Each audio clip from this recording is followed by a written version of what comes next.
네, 오늘은 벨직 신앙고백서 30에서 32항의 내용을 가지고 교회의 정치와 직무라는 제목으로 같이 살펴보려고 합니다.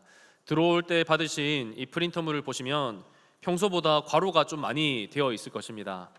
네, 그래서 제목만 괄호치는 것이 아니라 안에 들으시면서 내용도 괄호를 좀 채우시면서 같이 영적 유익을 나누고자 합니다. 엄밀히 말하면 우리 그리스도인들은 두 가지 정치 체제에 살아갑니다. 하나는 세상의 정치 체제이며 또 다른 하나는 영적인 정치 체제입니다. 우리는 대한민국 시민으로서 대한민국의 정치 체제와 또 대한민국의 헌법을 따라서 살아갑니다.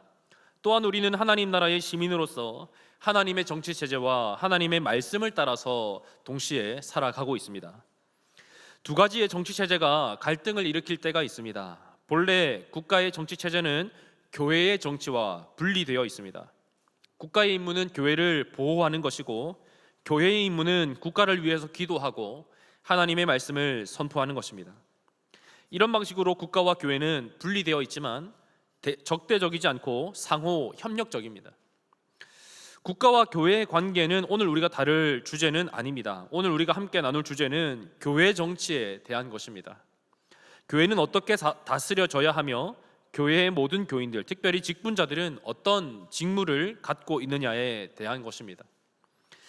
오늘날 교회에서 일어나는 대부분의 문제는 이 교회론의 부재에서 생긴다고 볼 수 있습니다. 교회의 본질이 무엇이며 교회의 직무가 무엇이며 교회는 무엇을 위해 존재하며 교회는 어떻게 다스려져야 하고 교회의 직분자들은 누구이며 성도들은 또 어떤 자세로 교회를 출입해야 하는지에 대해서 아예 모르거나 아니면 막연한 생각만을 가지고 있을 경우가 많이 있습니다.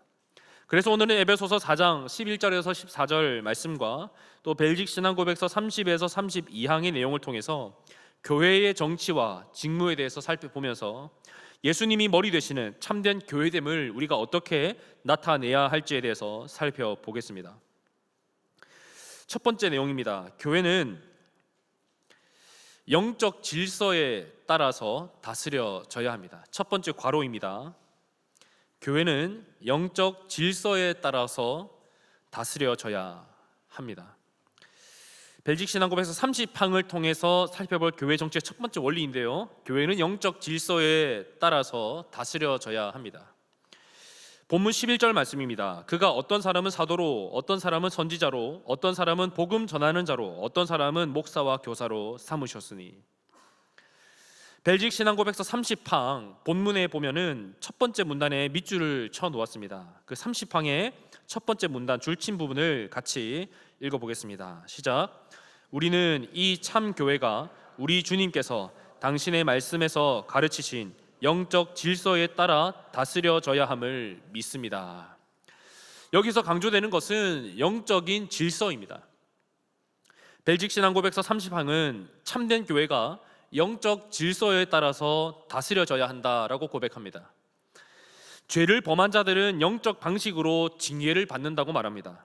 직분자들을 선출할 때도 이런 방식, 즉 영적인 질서를 따라 선출해야 하며 이런 방식을 통해서 모든 일이 정당하고 질서 있게 이루어질 것이라고 말합니다. 이 말은 예수님께서 머리 되시는 참된 교회가 은혜 안에서 자유하지만 무질서하지 않으며 성령으로 충만하나 선한 질서로 충만하다라는 것을 드러냅니다. 교회는 무질서한 기관이 아니라 질서 있는 기관입니다. 여기서 말하는 질서는 물론 영적 질서입니다. 교회의 질서는 개인주의적인 질서도 아니고 민주주의적인 질서도 아니며 공산주의적인 질서도 아닙니다. 그 어떤 정치적인 질서도 아닌 오직 그리스도 중심의 질서입니다. 이에 대해서 칼빈은 기독교 강요 4권 3장 10항에서 이렇게 말합니다. 신성한 회에서 모든 것을 품위 있게 하고 질서 있게 해야 하지만 다스림을 세우는 일에 있어서는 무엇보다 부지런히 질서를 지켜야 할 것이다. 사도 바울이 고린도 교회에 보낸 편지를 보면 무슨 일을 하든지 모든 것을 품위 있고 질서 있게 하라라고 말합니다.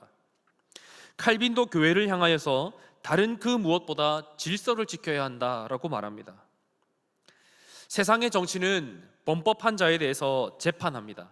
그리고 죄에 따라서 감옥에 구속하여서 세상과 단절시키는 형벌을 내립니다. 하지만 교회의 정치는 세상 정치와 다릅니다. 교회는 그리스도께서 머리 되시는 주님의 몸이기에 주님의 몸된 교회를 어지럽히고 몸된 교회의 질서를 무너뜨리는 자들에 대하여 교회는 그에게 세상과 같이 육체적 형벌을 내리지 않고 권면과 경고, 수찬 정지 등과 같은 이런 영적 징계를 내립니다. 더 나아가서는 출교, 곧 교회에서 쫓아내는 형벌을 내립니다. 교회의 머리 되신 예수님과 주님의 몸된 교회, 즉 성도들과의 교제에서 격리시키는 영적인 형벌을 내리는 것이죠. 이렇게 함으로써 교회의 순결과 질서를 지키게 됩니다. 이런 일을 하기 위해서 교회 내에 목사와 장로, 집사를 하나님께서 세우시는데요, 직분자에 대한 내용은 31항에서 나오니까 뒤에서 다루도록 하고요, 영적 질서로 다스려지는 교회가 어떤 일을 하는지에 대해서 벨직 신앙고백서 30항 후반부에서 다루고 있습니다. 30항 중간에 밑줄 친 부분, 그들은 참 신앙을 다음과 같이 보존합니다. 그 부분을 우리 같이 읽어보겠습니다. 시작. 그들은 참 신앙을 다음과 같이 보존합니다. 즉 이들은 참된 교리가 전파되는지를 살피고 악한 자들을 영적인 방식으로 권징하고 억제하며 가난한 자와 고통받는 모든 자들이 그들의 필요에 따라 도움을 받고 위로를 얻도록 살핍니다. 참된 신앙이 어떻게 보존된다고 말합니까? 주님께서 세우신 직분자들, 즉 목사와 장로와 집사를 통해 보존되는데, 이들이 하는 다음의 세 가지 일을 통해서 참 신앙이 보존된다라고 이야기하고 있습니다. 밑에 괄호들을 이제 나갑니다. 첫째, 참된 교리의 전파. 참된 교리의 전파. 두 번째는 징계와 권징. 셋째는 가난한 자와 고통받는 자를 위로하고 섬기는 일입니다. 첫 번째 괄호는 참된 교리의 전파이고요, 두 번째는 징계와 권징, 세 번째는 위로하고 섬기는 일입니다. 주님께서 세우신 직분자들이 이런 일들을 함으로 교회의 참 신앙을 지켜나간다라고 벨직 신앙고백서는 이야기합니다. 그런데 직분자라고 해서 이 모든 일을 다 하느냐? 그렇지 않습니다. 목사는 목사의 일을 하고 장로는 장로의 일을, 집사는 집사의 일을 합니다. 먼저 목사의 가장 큰 임무는 교리, 즉 바른 말씀을 전하는 것입니다. 마치 구약의 선지자처럼 하나님의 말씀을 받아서 그대로 전하는 것입니다. 죄를 회개하라고 외치고 부패와 타락을 경고하고 책망해야 합니다. 절망 가운데 있는 자들에게는 예수 그리스도의 십자가 사랑으로 위로하고 격려하며 용기를 주어야 합니다. 대중이 좋아하는 축복과 번영의 말씀이 아니라 심판과 책망의 말씀을 주신다 해도 하나님이 주시는 말씀이라면 그대로 전해야 합니다. 이렇게 함으로 교회는 하나님의 말씀의 반석 위에 든든히 세워져 갑니다. 장로는 목사와 함께 치리하고 다스리며 죄악으로부터 참된 신앙을 보존하는 일을 하는데요, 목사와 함께 세례와 성찬을 집례함으로 하나님의 백성을 훈육하고 경건과 신앙을 증진시킴으로 참된 신앙을 보존합니다. 필요하다면 악한 자나 범죄한 자를 영적 방식으로 징계하여 주님의 몸된 교회의 순수함을 보호합니다. 집사는 사도행전의 초대교회에 세워진 집사들이 했던 것과 같이 주로 가난한 자들과 고통당하는 자들을 돌아보고 그들의 필요를 살펴서 그들이 도움을 받을 수 있도록 헌신함으로, 즉 구제함으로 교회의 참된 신앙을 보존하는 일을 담당합니다. 집사의 구제 사역을 통해서 그리스도의 사랑과 자비가 교회 안에서 드러나는 것이죠. 그리스도께서 왕과 제사장, 선지자가 하는 일을 감당하는 삼중직 사역을 우리 예수님께서 감당하셨습니다. 이와 같이 주님의 몸된 교회 역시도 목사와 장로와 집사를 통해서 이 그리스도의 삼중직에 해당하는 사역들을 다 감당하게 됩니다. 1항의 2페이지 상단에 괄호들이 세 가지 있는데요, 이 부분입니다. 그리스도께서 왕과 제사장, 선지자 이 삼중직의 사역을 감당한 것처럼 주님의 몸된 교회도 이 목사와 장로와 집사를 통해서 그리스도의 삼중직 사역을 감당하는데요, 목사의 바른 말씀의 선포를 통해서 그리스도의 선지자적 직무를 감당합니다. 목사의 바른 말씀의 선포를 통해 그리스도의 선지자적 직무를 감당합니다. 장로의 치리하며 다스리는 일을 통해서 다스리는 그리스도의 왕적 직무를 감당합니다.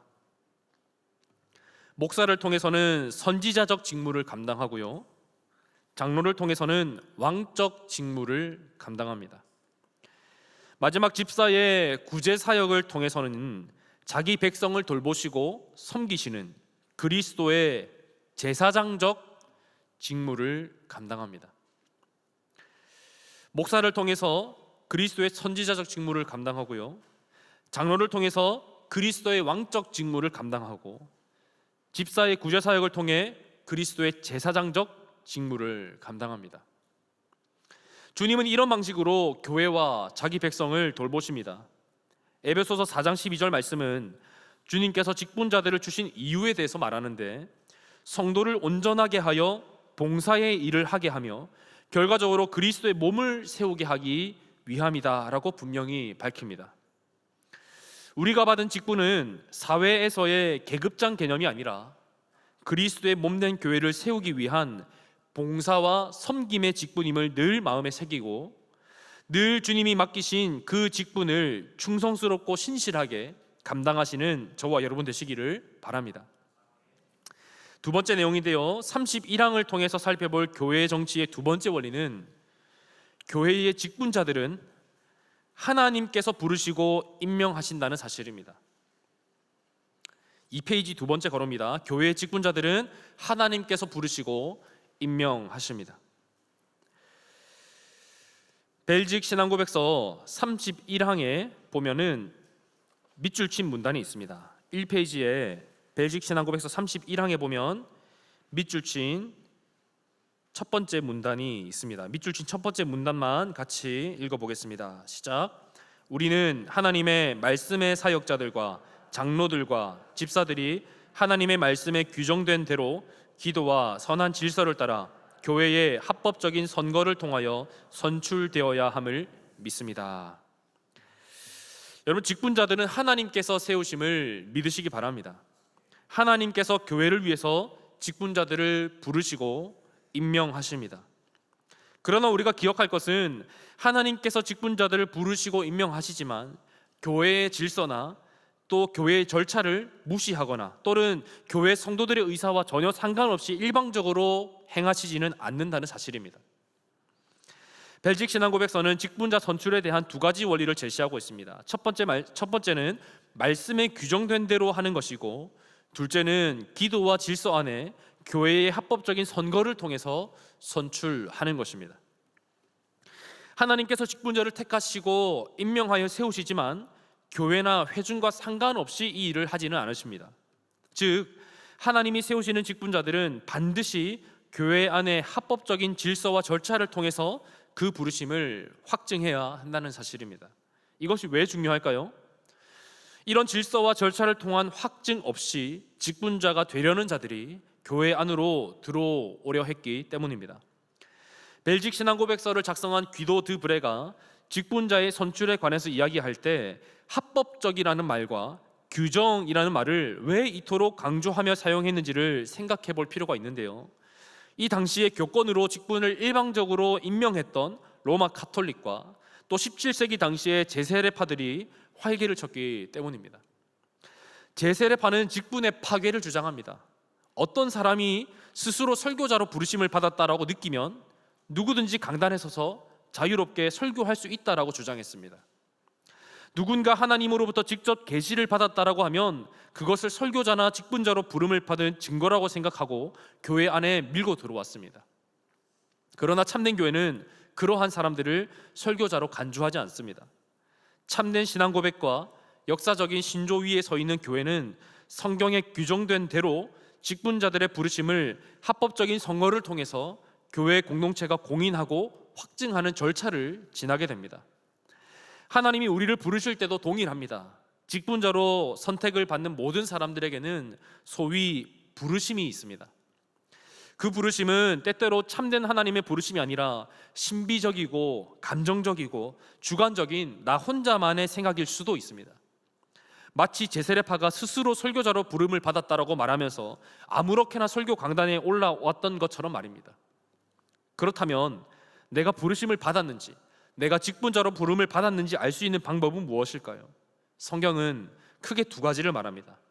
첫 번째는 직분을 사모하는가 하는 것입니다. 첫 번째는 내 안에 직분을 사모하는 마음이 있는가 이고, 또 다른 하나는 하나님의 강권하심이 있는가입니다. 전자인 직분을 사모하는 것에 대하여 바울은 디모데에게 이렇게 말합니다. 디모데전서 3장 1절을 통해서 이렇게 말하는데요, 미쁘다 이 말이여 곧 사람이 감독의 직분을 얻으려 함은 선한 일을 사모하는 것이라 함이로다. 후자인 하나님의 강권하심에 대하여 바울은 에베소 장로들에게 이렇게 말합니다. 여러분은 자기를 위하여 또는 온 양떼를 위하여 삼가라. 성령이 그들 가운데 여러분을 감독자로 삼고 하나님이 자기 피로 사신 교회를 보살피게 하셨느니라. 하나님께서 감독자로 세우신다라고 바울은 이야기합니다. 직분을 사모하는 마음과 하나님의 강권하심, 이 두 가지를 이르러 내적 소명과 외적 소명이라 부르는데요, 목사와 장로와 집사로 부르심을 받은 자들에게는 이런 내적 소명과 외적 소명이 있습니다.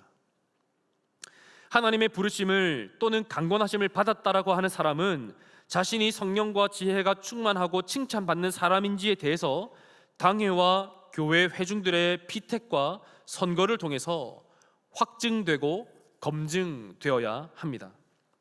2번 항목, 2페이지 2번 항목 중간에 있는 괄호인데요, 이 첫 번째 소명, 내적 소명이 있으면 이 소명은 두 번째 소명, 즉 외적 소명을 통해서 확증되고 검증되어야 합니다.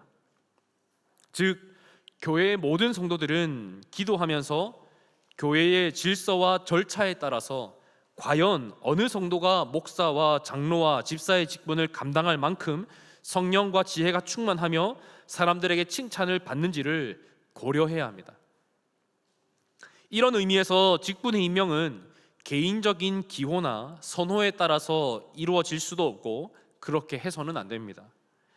그러므로 모든 성도들은 직분을 사모하는 마음을 가져야 하지만 스스로 직분을 취하거나 함부로 직분을 감당해서는 안 됩니다.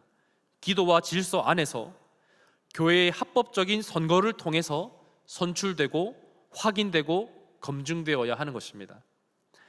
벨직 신앙고백서 31항은 직분자의 선출 과정에 대해서 이야기한 다음에 말씀 사역자들의 권위의 동등성에 대해서 이야기하는데요, 31항 본문의 중간에 보면 밑줄 친 부분, 말씀의 사역자들은 이라는 부분이 있습니다. 말씀의 사역자들은, 그 부분을 우리 같이 종들이기 때문입니다까지 같이 읽어보겠습니다. 시작. 말씀의 사역자들은 그들이 어떤 지위에 있든지 간에 동등한 권세와 권위를 가지는데, 왜냐하면 그들은 모두가 교회의 유일한 우주적 감독자요 유일한 머리이신 예수 그리스도의 종들이기 때문입니다. 이 말은 교회의 직분에 따라서 높고 낮음이 따로 없다라는 말입니다. 목사라면 다 같은 목사이고, 장로라면 다 같은 장로이며, 집사이면 다 같은 집사라는 말입니다. 높은 직분이 따로 있고 낮은 직분이 따로 있는 것이 아니라는 말이죠. 왜 그렇습니까? 직분자로 부르신 분은 하나님이시고 우리는 다 같이 부르심을 받은 자들이기 때문입니다. 군인은 군인으로 부른 국가의 명령에 충성할 뿐입니다. 부르심을 받은 우리는 우리를 부르신 주님의 부르심 앞에 다 같이 충성할 뿐입니다. 이에 대해서 칼빈은 기독교 강요 4권 3장 1항에서 다음과 같이 말합니다. 주님이 우리 가운데 눈에 보이는 상태로 임재하여 거하시지 않기 때문에 사역자들을 일종의 대리자로 사용하여 그분의 뜻을 공개적으로 선포하게 하신다. 그러나 그들에게 주님의 권한과 존귀를 전수하시는 것은 아니며 다만 그들의 입술을 통해서 주님이 자신의 일을 행하시는 것이다. 마치 일꾼이 도구를 사용하여 일을 하듯이 말이다. 칼빈이 말하듯 우리는 우리를 일꾼으로 부르신 주님의 부르심을 따라 다 함께 일꾼으로서 일할 뿐입니다. 직분마다 하는 일이 다를 뿐 그 다름이 직분의 높고 낮음을 뜻하는 것이 아닙니다. 목사와 장로 사이에 계급이 없고 장로와 집사 사이에, 성도 사이에 마찬가지로 계급이 없습니다. 주님께서 우리를 죽기까지 섬기셨는데 하물며 그 주님의 부르심을 받은 우리가 높겠습니까? 불러주신 주님께 감사하는 마음으로, 다 같이 감사하는 마음과 겸손한 마음으로 교회의 머리 되신 주님을 위해 맡겨주신 일에 충성과 신실함으로 감당하시는 저와 여러분 되시기를 바랍니다. 31항의 마지막 밑줄 친 부분을 보면 우리 모두는 말씀 사역자들과 교회의 장로들을 그들의 사역으로 인하여 특별히 존경해야 하며 가능한 한 불평이나 다툼이 없이 그들과 화평하게 지내야 한다, 그렇게 이야기합니다. 여러분, 우리가 왜 직분자들을 존경해야 합니까? 먼저는 성경이 그렇게 하라고 규정하고 있기 때문입니다. 둘째로 교회가 합법적인 선거와 절차를 통해서 그들을 확증하고 임명했기 때문이고, 마지막 세 번째로 우리가 그들을 존경해야 하는 이유는 그들이 하는 특별한 사역 때문에 그렇습니다. 먼저 데살로니가 전서 5장 12절 13절 말씀은 다음과 같이 말합니다. 형제들아, 우리가 너희에게 구하노니 너희 가운데서 수고하고 주 안에서 너희를 다스리며 권하는 자들을 너희가 알고 그들의 역사로 말미암아 사랑 안에서 가장 귀히 여기며 너희끼리 화목하라. 히브리서 13장 17절 말씀입니다. 너희를 인도하는 자들에게 순종하고 복종하라. 그들은 너희 영혼을 위하여 경성하기를 자신들이 청산할 자인 것 같이 하느니라. 그들로 하여금 즐거움으로 이것을 하게 하고 근심으로 하게 하지 말라. 그렇지 않으면 너희에게 유익이 없느니라. 하나님께서는 성경을 통해 하나님께서 세우신 직분자들을 귀히 여길 뿐 아니라 그들에게 순종하고 복종하라라고 가르칩니다. 왜 그래야 한다고 말합니까? 이들이 하는 사역이 성도들의 영혼을 위한 사역이기 때문입니다. 그러므로 성도들은 벨직 신앙고백서 31항에서 말하는 바와 같이 가능한 한 그들과 다툼과 논쟁이 없이 화목한 관계를 유지해야 합니다. 가능한 한 우리가 할 수만 있는 대로 그들과 다툼이 없이 화목한 관계를 유지해야 합니다. 목사와 장로 역시 하나님 앞에서 동일한 죄인이며 생각과 말에 있어서 100% 완전한 사람들이 아닙니다. 그러므로 목사와 장로를 무조건 존경하고 그들과 화목하게 지내는 것이 쉬운 일이 아니라는 것을 저도 잘 압니다. 그래서 벨직 신앙고백서 31항은 그들의 사역으로 인하여 특별히 존경하라, 그렇게 말합니다. 그들의 인간적인 됨됨이 때문에 존경하라고 말하지 않습니다. 그들의 사역으로 인하여, 그들이 하는 특별한 사역으로 인해서 존경하고 화목해라 이야기합니다. 우리의 영원한 목자 되시는 예수님께서 우리를 푸른 초장과 쉴만한 물가로 인도하십니다. 그런데 그 일을 직분자들을 부르시고 세우셔서 그 직분자들을 통하여 우리를 쉴만한 물가로 인도하십니다. 이들을 통해서 신령한 영의 양식인 말씀을 먹이시고 권징으로 교회를 다스리며 보호하십니다.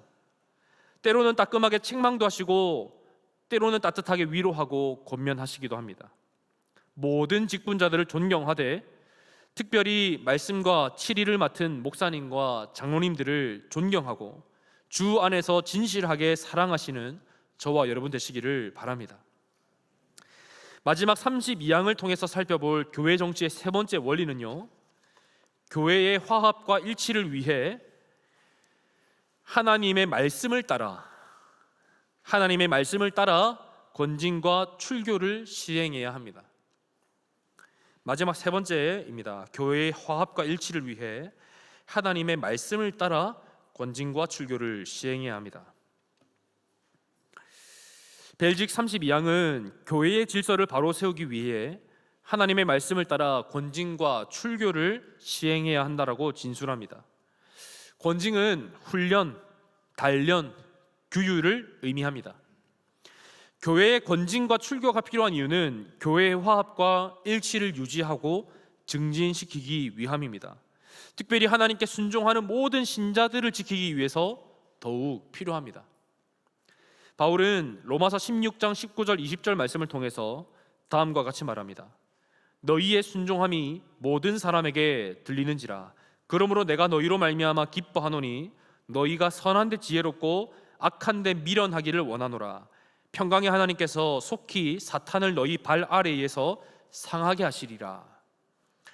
바울은 하나님께서 사탄을 우리의 발 아래에서 상하게 하실 것을 기도합니다. 여기서의 사탄은 무엇일까요?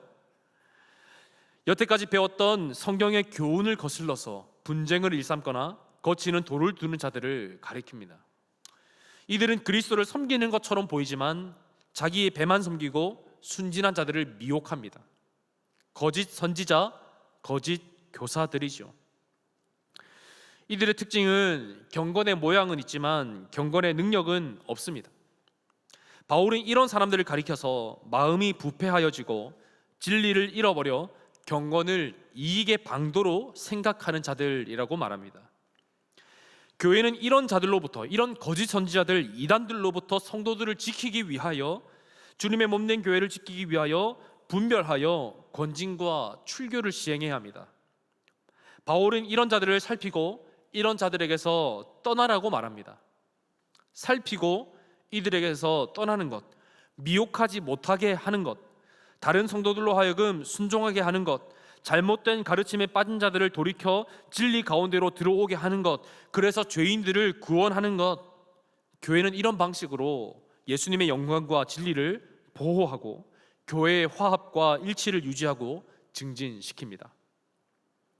그렇다면 권징을 어떻게 시행해야 합니까? 예수님께서는 마태복음 18장을 통해서 권징의 세 단계를 가르쳐 주십니다. 마지막 괄호 드립니다. 예수님께서 마태복음 18장을 통해서 권징의 세 단계를 가르쳐 주시는데요, 권징의 첫 번째 단계는 15절에서 말합니다. 내 형제가 죄를 범하거든 가서 너와 그 사람과만 상대하여 권고하라. 만일 들으면 내가 내 형제를 얻은 것이요. 두 번째 단계는 16절인데요, 만일 듣지 않거든 한두 사람을 데리고 가서 두세 증인의 입으로 말마다 확증하게 하라.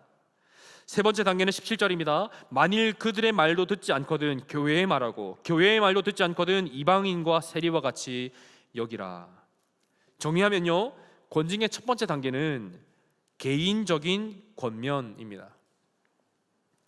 권징의 첫 번째 단계는요, 개인적인 권면입니다. 두 번째 단계는요, 집단적 공동체적 권면입니다.